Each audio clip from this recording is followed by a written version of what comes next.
Well, there we have it. Net stupid. Over the years, successive governments have closed coal mines mostly because production was not needed and sometimes because of fears of pollution, which is fair enough. There were 26 open-cast sites in 2014, mainly in Scotland. And back then, most coal was used for generating electricity and making steel. Less was being used for heating our homes because, again, of fears of pollution. It was also used for fertilisers, chemicals, plastics, medicines, road surfaces, etc. Unfortunately, since then, a madness has taken over, and it's called net zero.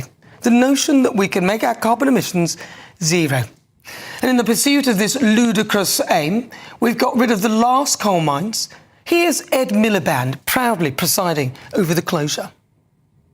Last night was a historic moment for Britain's energy system because after 142 years, the last coal-fired power plant at Ratcliffe-on-Soar shut down. I want to pay tribute to the workers there. Yes, very good. Instead, we offset our emissions to China, who are building coal mines at a rate of knots. The Chinese make 1 billion or 1,000 million tonnes of coal a year. We make just 4 million tonnes. We've deindustrialised ourselves. We've decided on no new oil and gas wells. Didn't Ed Miliband order the sealing of Britain's final shale gas well, the one in Lancashire? No fracking way. So instead, we import it, which has huge carbon footprints. There was the closure of the UK's oldest oil refinery, Grangemouth, expected to result in the loss of approximately 400 jobs out of the 2,000 based at the site. But don't worry, there'll be green jobs in the future, whenever that is and wherever that means, or wherever they are. Here is what Secretary of State for Scotland, Ian Murray, had to say on the matter.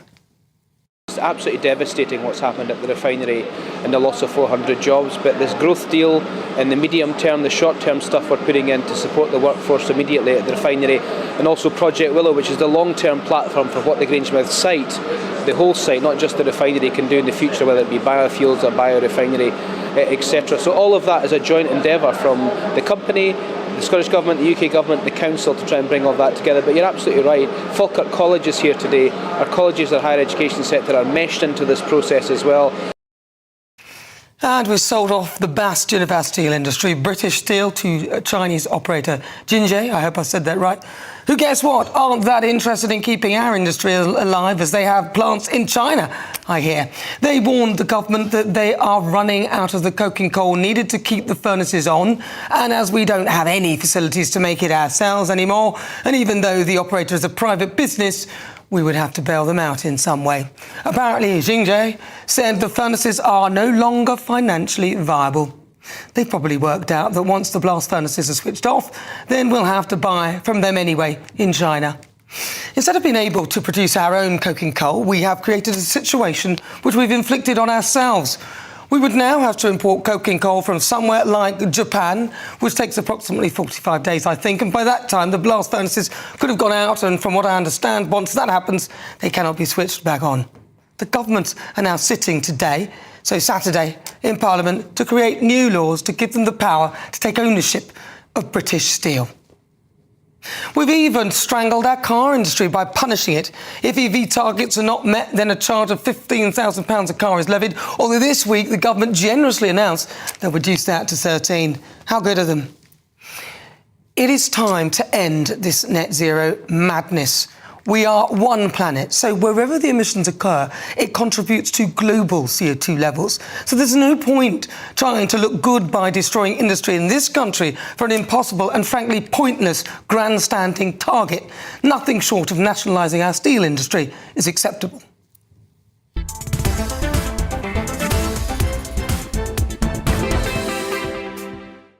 So joining me in the studio is the Director for the Climate Media Coalition, Donncha McCarthy. Donncha, welcome. Thank you. Good afternoon. Now, you've heard what I've said.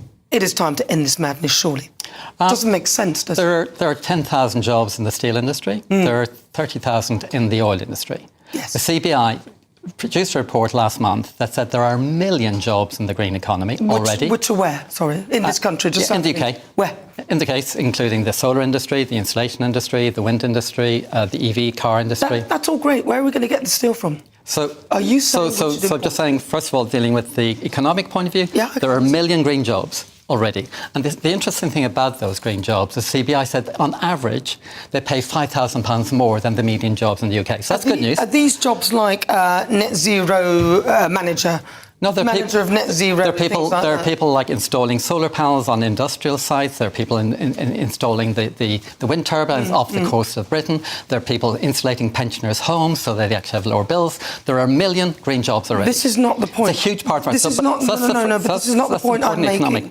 The point I'm making. That's great, but I suspect you need steel for many of those things. So why would we outsource that? So the first point I want to deal with is the economy. We are dependent now on 1 million jobs on the green economy. It's a real plus for Britain. On the steel point, what has happened with steel is 30 years ago, Margaret Thatcher sold it off, and the Chinese and the Indians bought it. They did not invest over the last 30 years. And so what we now have is 30-year-old clapped out coal-fired plants that are not economic. They cost nearly £1 million a day in losses for the Chinese and Japanese, so for the Indians. So what has happened across the rest of the world is they moved to electric arc furnaces. Not all of them, no, and China in particular haven't. Britain. Be honest, that's not true. No, I'm sorry. If you look at the global table of countries that produce steel, Britain's at the bottom in terms of nearly all our coal comes from coal. You know, in the United States, you and I both it's know. 70%. You and I both know that electric arc furnaces cannot produce virgin steel.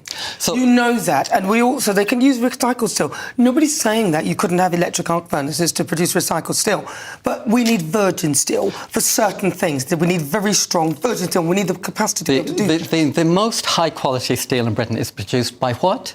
By electric arc furnaces. Where?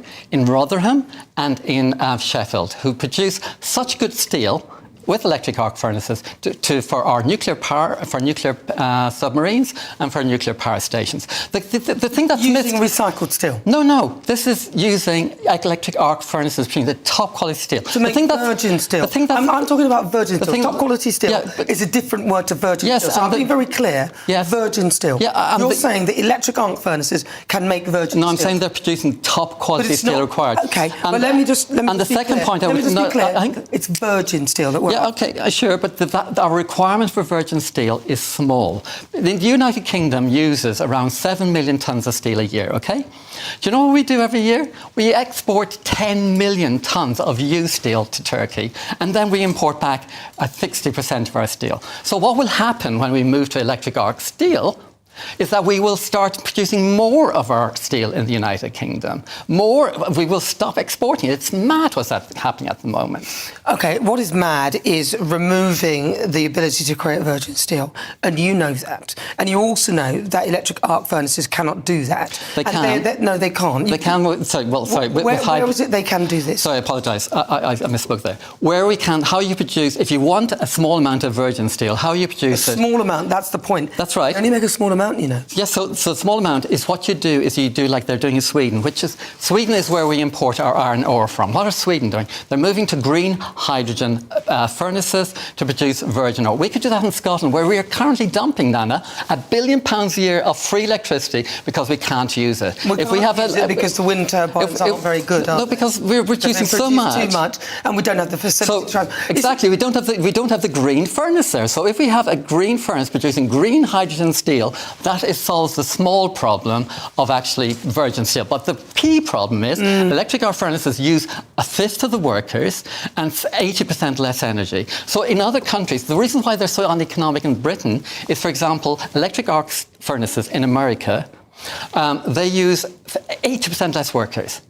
So unfortunately, with progress and efficiency, you end up losing workers, and workers have to find new jobs in the green economy. Listen, as you said, there are loads of jobs in the green economy, so that won't be a problem, will it, Donica? You said there is over 1 million jobs in the green economy, and then you said the other jobs, there's not much in there. So there would be no problem finding new jobs. So let's just get that out of the way.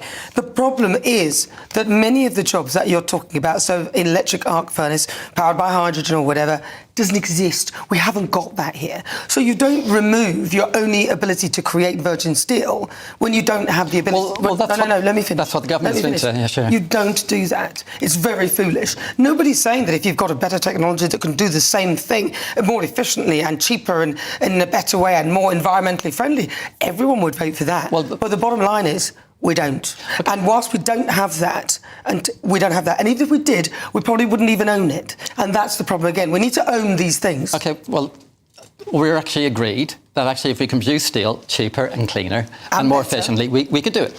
That is what's happening in Port Talbot. They're already building the electric arc furnace in Port Talbot. So that's happening. There is actually a lot of agreement here.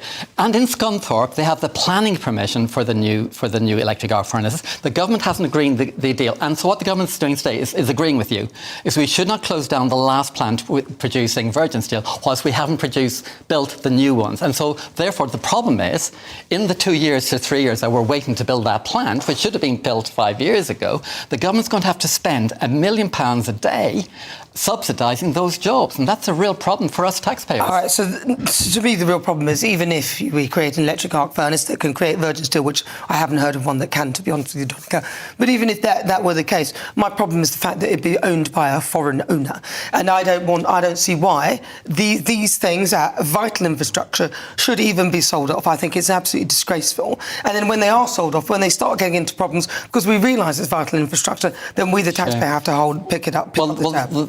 I mean, I have sympathy for what you're saying, but the problem then is we taxpayers would have to put up the £1 million a day that Tata Steel were putting in to keep Port Talbot going, and the 700,000 that Jingia were going. That's a huge problem. I have no problem with that, because we pay £8 million a day. I would see the money better going into something positive. I have no problem with that, because we pay £8 million a day for people who come here via dinghy.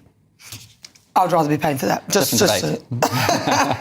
Donica McCarthy, I hope I've given you a fair crack at it. Is there anything else you wanted to say? No. I think the bottom line I would like to make is that if, with the electric arc furnaces, Britain could be almost independent in steel, and that's something exciting to have. It depends if they own the arc furnaces, once again. You're not independent but in terms of we'll produce all of our own steel. Yeah, but so what? If you don't own it... it's important for those workers. For the workers, maybe, but there were plenty of workers in the steel... Do you know, at the moment, there are thousands of people in Turkey working on our scrap steel, processing it, and we're importing it back. So why shouldn't we have British workers doing it rather than Turkish workers? Well, the bottom line is that we should own that. So we would have our own people in our own country owning it. So we'll decide how it runs, and it won't happen. And if the government are in charge of it in some way, not that they run it, but it looks like the Labour government are doing what you want. Well, that's the only thing. That's what needs to be done, and I think it's what most people want. Donica McCarthy, thank you very much.